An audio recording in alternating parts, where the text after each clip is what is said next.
Bien, seguimos acá en Siempre de Noticias con Ignacio Mendiguren. Gracias por estar acá, te decía. Y me estabas comentando que hubo una sesión que no pudo ser en el Congreso, que era muy importante.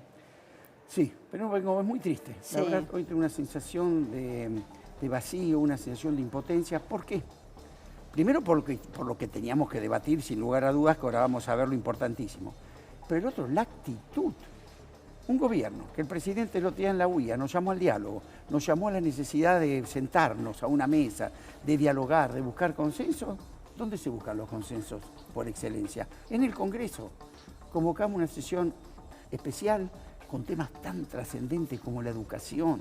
Ahora vamos a ver de los temas que teníamos que tratar. Hicieron lo peor que puede hacer un legislador, no bajar siquiera a explicar sus ideas. Si además necesitamos 2/3 para aprobar, si estaban en desacuerdo, lo hubieran votado en contra. Pero no se animan ni a debatir, no se animan ni siquiera o para no pagar los costos políticos o porque no tienen argumentos. Ahora, la enseñanza que han dado hoy es terrible. Y vos decís que no, vos decís no se animan a debatir, vos decís que esto tiene que ver con la realidad política y económica que se está atravesando, por eso... Por supuesto, yo creo que el gobierno ha decidido cerrar el Congreso, ha decidido dejar la institucionalidad que tanto proclamó, porque además tuvo el ejemplo. En el año 2016 el ejemplo fue el Congreso, un ejemplo de institucionalidad. Teniendo minoría, se votaron 104 leyes. En vez de hacer experiencia con esto, que fue muy fructífero, ya el 2017 el Ejecutivo, al mejor estilo que criticaron del kirchnerismo, cerró el Congreso. No convocó una sola sesión ordinaria más. 2018 empezamos con un decreto de necesidad y urgencia vergonzoso. No se conoció en la historia de la legislación argentina donde cambiábamos, derogábamos 18 leyes, cambiamos 120. Ahora, están diciendo todos los días, viene el presupuesto, qué importancia mostrarle al mundo que hay una política civilizada. Nos pasan la responsabilidad a la oposición. ¿Qué hizo el oficialismo hoy? Entonces, ahora vamos al tema que estamos tratando. Estamos tratando el tema de educación. Seguimos sin iniciar las clases, paro docente, récord de años de paro docente. Hay una emergencia edilicia, acaban de explotar las escuelas. La provincia de Buenos Aires tiene más de 800 escuelas cerradas. Ayer acaban algo terrible, con secuestro y tortura de una docente. Bueno, había temas para hablar hoy, buscar consensos. ¿Cómo no van a bajar al recinto? Además, que nos expliquen dónde estaban. Si estaban de vacaciones, estarían en un restaurante con los amigos festejando algún cumpleaños. Ese es el lugar donde tenían que estar. Y hay cosas que me sorprenden, porque el Ejecutivo, ya sabemos, todo lo que le criticó al kirchnerismo lo tiene aumentado, pero con una diferencia. El kirchnerismo tenía los votos para darnos ese maltrato, digamos. Ahora este gobierno hace lo mismo sin tener los votos. Es patológico. Hay algo que uno no termina de comprender. Ahora, yo veo gente excelente. Bueno, Emilio Monzó tuvo que presidir, pero un Mario Negri es una persona de la democracia, un radical, lo que piensa de la educación, un Martín Lustó, un hombre joven, que estamos pensando en futuro. ¿No haberse sentado en la banca hoy? ¿Qué señal estamos dando a esa sociedad? Eso es una orden claramente que viene de arriba, además. Bueno, pero las órdenes, me imagino, a nosotros nos vota la gente, está para debatirlas. ¿No ven lo que está pasando en la educación, las manifestaciones? Esa es la respuesta. Eso es agredir, eso es agresión, eso es generar más tensión, no distensión en una sociedad. ¿Y por qué el gobierno no querría generar algún tipo de consenso, una distensión y no seguir? ¿Por qué querría, como se dice, tirarle más nafta al fuego? Yo creo que el gobierno está en un deporte de buscar culpables más que buscar soluciones, ¿no?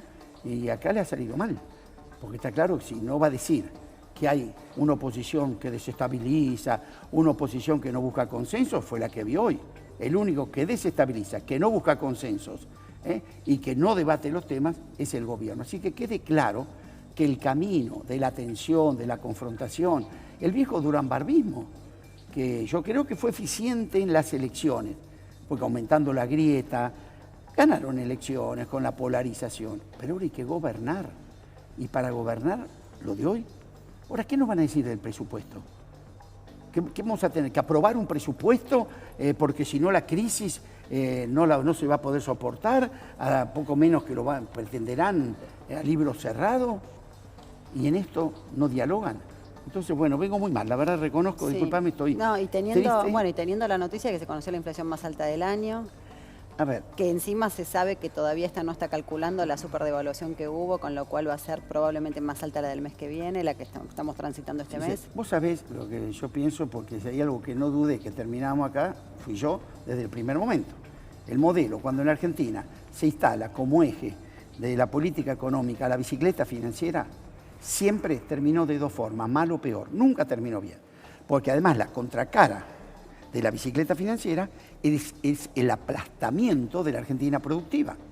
El país se torna imposible para producir, por eso importábamos choclo, por eso importábamos zapallitos, por eso 8 kilómetros de cola a Chile, a Paraguay, por eso récord negativo de la balanza comercial. Es decir, una Argentina que generaba dólares de deuda y la Argentina que debía generar los dólares para pagarla, aplastada. Muy bien, se le fue de las manos, porque también esto del pasado, yo quiero hablar de futuro, Y al presidente lo invito a que él recapacite sobre lo que hizo en los últimos tiempos. Vino al Congreso el 1 de marzo y ¿qué nos dijo? Lo peor ya pasó, lo mejor está por venir. Así que basta de la herencia, ¿no? Ya mismo decía, ya todo lo que tuvo que ver con el pasado lo corregimos. A los 4 meses nos dice, estamos en emergencia. ¿Culpa de qué la emergencia? Si hasta hace 3 meses atrás... Bueno, pero ahí vos qué crees, que es un error de diagnóstico, que hay una decisión Yo creo que hay voluntaria impericia. de... No, yo creo que primero hay un modelo equivocado. O sea, esa es la decisión, Sí. digamos. Eso es una decisión. Equivocado. El modelo que vos consideras Pero equivocado también es hay una decisión. impericia para el manejo de ese modelo. Esto es lo peor. Yo no coincidía con Cavallo. Está claro, no estábamos en las antípodas. Pero Cavallo, conduciendo su modelo, era eficiente. Tenía su gente, avanzaba. Ahora, este modelo yo no coincido, pero son ineficientes en manejarlo. Ejemplo concreto. Esta es la tercera devaluación de este gobierno y vuelve a devaluar sin plan. ¿Qué le pasó con las 2 devaluaciones anteriores cuando no tuvieron plan? En cuestión de tiempo, la inflación volvió a colocarse a nivel de tipo de cambio después de la devaluación, no hubo ninguna ventaja comparativa y solo se licuó salario. Es decir, te martillaste los dedos, estás en el peor de los mundos. ¿Qué hizo ahora de vuelta el gobierno? Vuelve una devaluación que ni siquiera la manejó, se le fue. Pero ¿qué problema tiene? Que dolarizó la economía. Yo fui ministro de la producción en la Argentina, fui el primer ministro de producción en el país, en la Argentina, año 2002, con el doctor Lavagna, Aldo Pignanelli. Lo primero que hicimos fue desdolarizar la economía argentina. ¿Por qué? Porque no puede, lo digo siempre, una persona ganar su sueldo en pesos y que vos pretendas que pague la luz, los combustibles, el gas en dólares, los alimentos en dólares. Es una locura. Bueno, lo hicieron. Entonces, ¿qué pasa ahora? Devaluaron a 40. La luz, el gas, ¿a dónde está tomado este? ¿Qué va a pasar? Lo va a arrastrar. Los combustibles, lo va a arrastrar. Los alimentos, como los ¿Y argentinos... cómo se para eso? Ay, ahora vamos, mínimo para adelante. El gobierno ya está en el fondo, no vamos a discutir si está bien o está mal, ya está en el fondo. Dice que el fondo le va a dar poco menos que todo lo que quiera, vamos para adelante, y ya devaluó. Quiso o no quiso, ya devaluó. ¿Qué tiene que hacer ahora? Resetear el modelo económico. Resetearlo. ¿Pero hay garantías de que esta es la última devaluación o puede No. venirse otra? A ver, si no corrige esto que yo te voy a decir, a mi juicio, la devaluación, todavía hay tarifas que están tomadas con el dólar a 20 pesos. ¿Me comprendés? Todavía está la nafta que dice que hay que aumentarle un 30% más. Conclusión.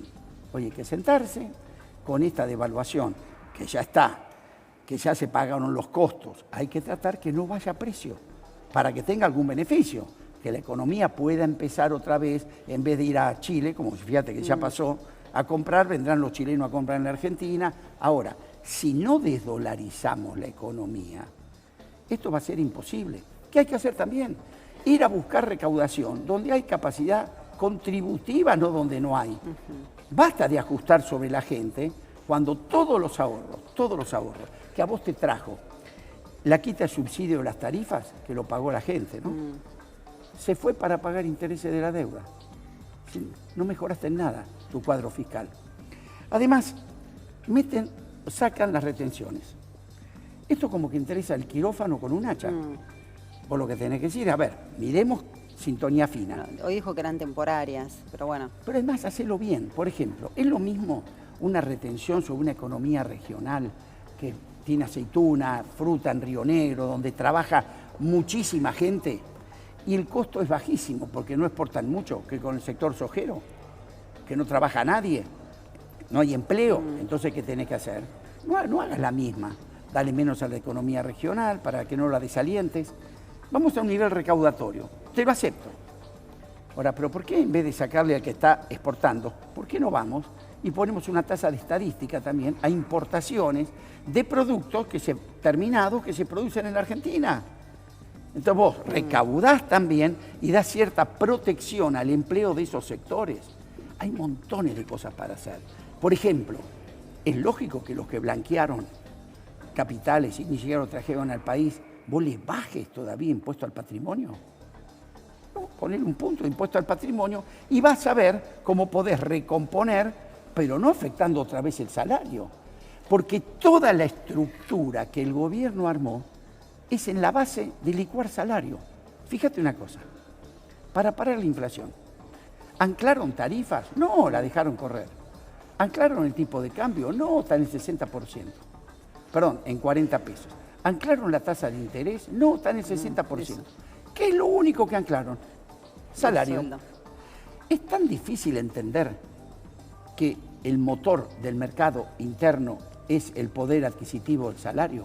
Discutir esto como que discutir que esto es un vaso de agua. Ahora, ¿cómo te imaginas en función de este escenario que estás describiendo, este último trimestre que estamos transitando y sobre todo el mes de diciembre, por ejemplo, que es un mes que siempre es complejo? Insisto, si no se resetea, mal. ¿Qué es lo que nosotros planteamos? Nuestro equipo económico del Frente Renovador, con Labaña, Piñanelli, mi caso, le entregamos a Sergio Massa, espero que se lo va a acercar al gobierno, como otra vez lo hicimos, un plan de cómo es una salida. Conclusión, ¿qué tiene que ser? Resetear el tema tarifas. Segundo, el tema contributivo, buscar de otro lado. Hay que ir a un acuerdo de precios y salarios en serio y con un acuerdo económico-social. ¿Te imaginas a la gente en la calle? Bueno, ya Por están supuesto. en la calle, de hecho, o sea, hay Ya hay que darle protestas esperanza, sociales pero ya hay todos que los días. decirle que vamos a hacer algo distinto para que ella no siga empeorando. Y hay un paro para el 25 ahora convocado, ¿te parece que eso va a generar alguna Si el gobierno no percepción? entiende este tipo de actividad que nosotros, los sindicatos,